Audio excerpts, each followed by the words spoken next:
Seguro que alguna vez, acariciando a nuestra mascota, hemos notado un bulto que no estaba ahí antes. Es una situación que preocupa, y mucho.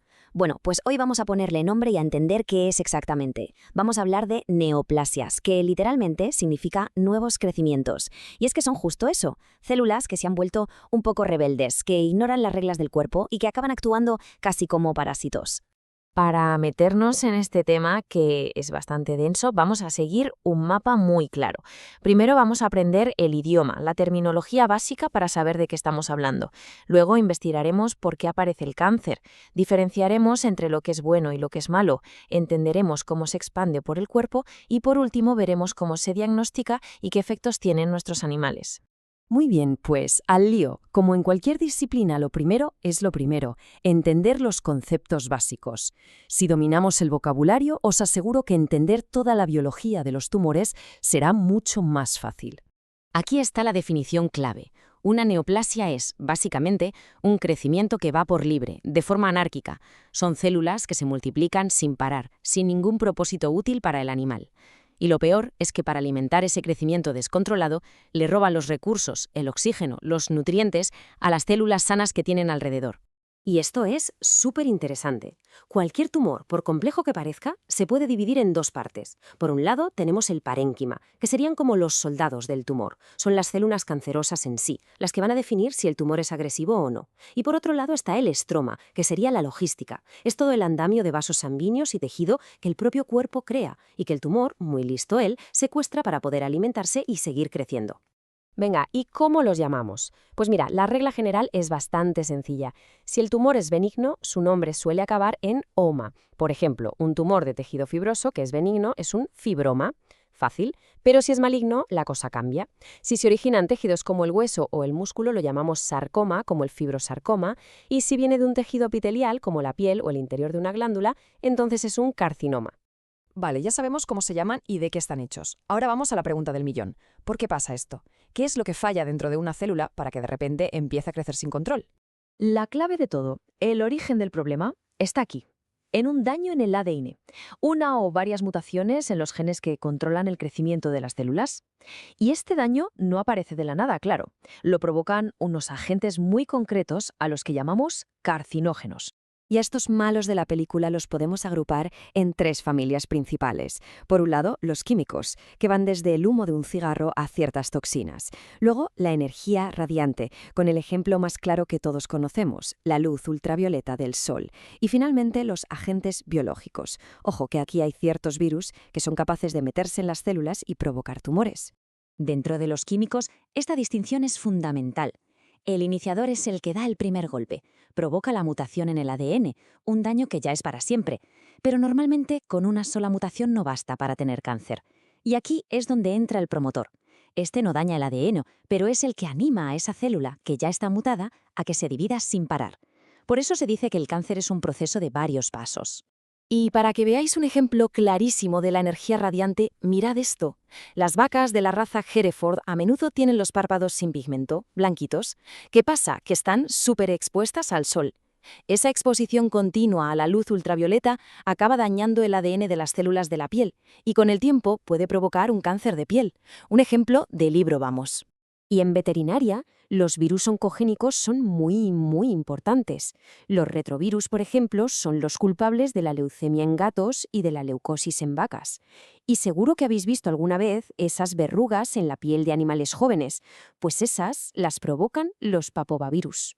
Venga, ahora vamos a ver cómo se comportan estos tumores, porque aquí está la diferencia más importante de todas desde un punto de vista práctico, la que de verdad nos importa, la que separa un tumor bueno de uno malo. Esta tabla lo resume perfectamente. Un tumor benigno es como un vecino educado. Crece despacito, se queda en su sitio, normalmente rodeado de una cápsula que lo aísla y no molesta a los demás. En cambio, un tumor maligno es un invasor. Crece rápido, no respeta límites, se infiltra en los tejidos de al lado y, lo más peligroso de todo, tiene la capacidad de mandar exploradores a otras partes del cuerpo. ¿Y qué ve un patólogo en el microscopio que le hace decir «esto es maligno»? Pues una de las claves es esto, la anaplasia. Literalmente significa formarse hacia atrás. Es como si las células adultas sufrieran amnesia, se olvidaran de cuál era su trabajo y volvieran a un estado más primitivo, más caótico. Es la pérdida total de especialización. Y esta analogía tan antigua es increíblemente buena. La razón por la que a los tumores malignos los llamamos cáncer viene de la imagen de un cangrejo.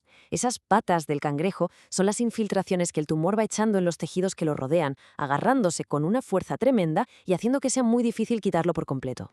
Esa capacidad de agarrarse como un cangrejo nos lleva de cabeza a la característica más temida de todas, la que al final suele ser la causa de los problemas más graves: su capacidad para viajar por el cuerpo.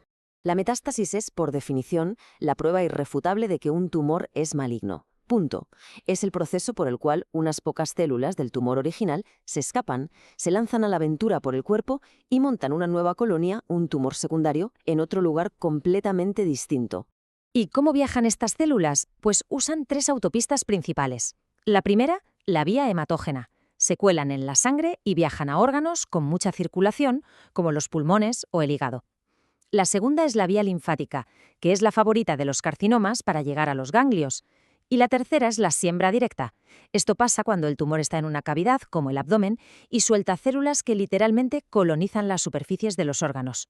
Bueno, ya hemos visto qué son, qué los causa y cómo se propagan. Ahora vamos a la parte más práctica, la del día a día en la clínica. Cómo los detecta un veterinario y qué efectos tienen sobre la salud del animal. Para el diagnóstico tenemos 2 herramientas fundamentales. Por un lado, la citología, que es como un primer vistazo rápido. Se pincha el bulto con una aguja muy fina y se miran las células que salen. Nos da muchas pistas. Pero para tener la certeza absoluta, la prueba del algodón, por así decirlo, es la biopsia. Aquí se saca un trocito de tejido para ver no solo las células, sino cómo están organizadas. Es el diagnóstico definitivo. Una vez que se confirma que es maligno, hay que saber hasta dónde ha llegado el problema. Y para eso se usa un sistema internacional llamado TNM. La T es por el tamaño del tumor original. La N nos dice si ha llegado a los ganglios linfáticos cercanos. Y la M, la más crítica, nos confirma si ya hay metástasis lejos del tumor. Y esto es vital porque con esta información se decide el tratamiento.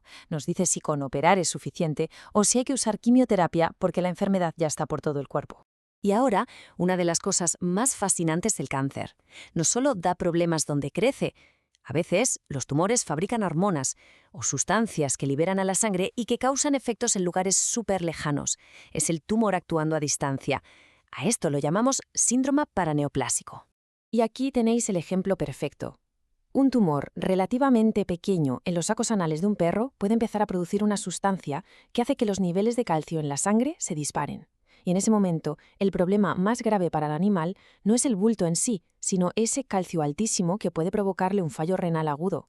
Es un efecto a distancia devastador. Entender toda esta biología ha sido el primer paso y nos ha permitido desarrollar la cirugía, la quimio, la radioterapia. Pero la pregunta ahora es, ¿y mañana qué? Con todo lo que estamos descubriendo sobre la genética de cada tumor y sobre cómo usar el propio sistema inmune para luchar contra él, el futuro del tratamiento del cáncer en nuestros animales tiene una pinta increíble. Promete ser mucho más personalizado y, ojalá, mucho más eficaz.